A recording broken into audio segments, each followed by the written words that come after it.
The Milwaukee Bucks were fined $50,000 yesterday for GM Jon Horst saying out loud that the team will offer Giannis a supermax contract when he becomes eligible for it next summer. This confused a lot of people, since it seemed all the Bucks had really done was the NBA equivalent of walking outside and shouting, "The sky is blue." But the league's reasoning is that Horst's comments at a televised town hall came 10 months before the Bucks were actually allowed to officially make Giannis that offer. And that became a negotiating advantage for the Bucks that isn't fair to other teams who might also want to eventually compete for Giannis. Big picture, I understand. Adam Silver just stood up at the podium and said the NBA needs to return to, quote, a culture of compliance, where people feel they're expected to follow the rules. And there's definitely a rule in the CBA designed to prevent teams from making backroom deals with its own players. Again, big picture. You can't just have the, wink, wink, nudge, nudge operations that will help teams circumvent the salary cap or create underhanded advantages in recruiting. But in the specific here, boy, this is a tough one. One of my least favorite things is when we imply that NBA players are not capable on their own of understanding what teams might want them and how badly. Because if you really think that the Bucks gained some advantage the night Horst spoke, then you'd have to believe that hearing Horst is how Giannis found out that the team wants to supermax him next summer.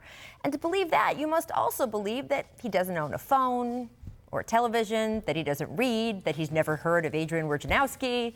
You'd have to believe that he doesn't have enough understanding of his own situation to be aware of the factors that would influence his future employment and earnings, which, I mean, the man can speak 2 languages. I feel pretty good about his ability to grasp stuff.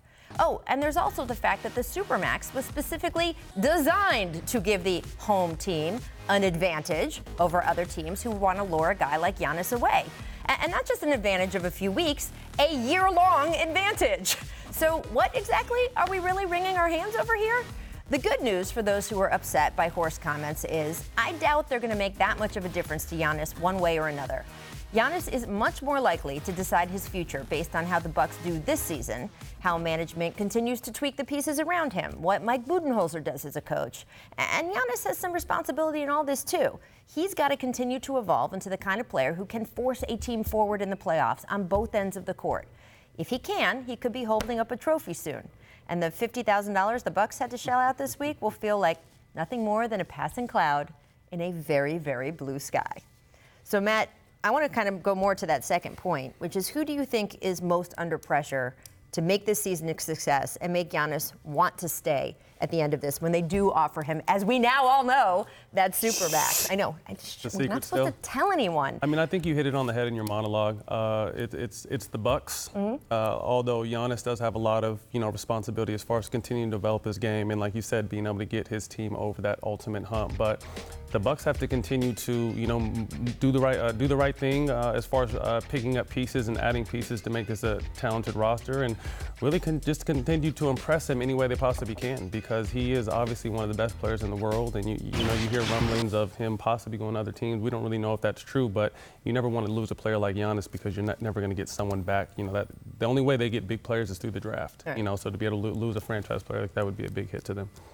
The answer is the Bucks, and it's not close. I mean, really? Giannis just won. There's no personal responsibility for the player? What personal responsibility? He won the MVP. He was by far the best player on the team. I'm just asking a question. His big sin in the playoffs was like averaging 22 points a game when Kawhi Leonard, the best wing defender in the whole world when he's engaged, was guarding him. Like, Giannis did his job. Eric Bledsoe did not do his job. And the second best player on their team in that series was Malcolm Brogdon.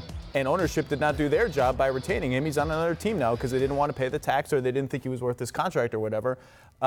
Everyone, ownership, Mike Budenholzer, the supporting cast, enormous pressure because he's the franchise. That's it. Like, if he leaves, it's a long, long, painful road. But I do feel like, not to cut you off, I do feel like Giannis has a lot of responsibility because I think you saw the holes and weaknesses in his game. As great as he was, and he still won the MVP and he's a tremendous talent, you saw there were some holes in his game. So I think for him to continue to develop, MVP is not enough for someone like him. They feel they have a championship roster and team and a great coach.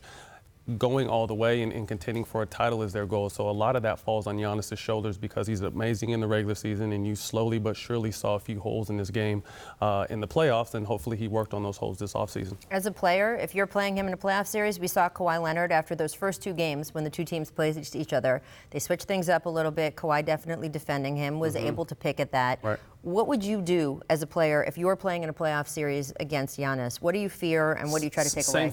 Same thing. You know, you want to make him settle for jump shots, put a lot of pressure on him though, because although he's long and handle the ball well, someone like Kawhi can get into that and disrupt his rhythm. So you want to constantly keep pressure on him and allow him to settle for, you know, shots that he's not normally making. And it was, let's be clear, it was only Kawhi because Al Horford was the Giannis kryptonite for a while, and he figured out Al Horford. And the Sixers matchup, if they play, we'll see Embiid on him and Horford on him. That's part of the reason that Horford is on the Sixers. But he figured everyone out except Kawhi. Right. Yep, which is, by the way, there's a lot of people in the NBA who have fallen into that category. Right. I voted for MVP. I 100% believe he is only going to improve from here. I mean, I think he's a favorite odds-on to win again MVP this year. I am very interested to see, and we'll have to wait till we get to the playoffs, how both sides kind of get themselves there to advance, because this fine was for saying that they'd offer him the supermax. Not only do I not think that saying it at a town hall is going to convince Giannis of anything, I don't think offering it to him is really going to be the deciding factor. We just haven't seen that with superstars, that it's the thing that makes them stay or go. No. I think it will be their combined success this postseason that's going to make the difference. You can't issue any fines for that. Thanks for watching ESPN on YouTube. For more sports highlights and analysis, be sure to download the ESPN app. And for live streaming sports and premium content, subscribe to ESPN+.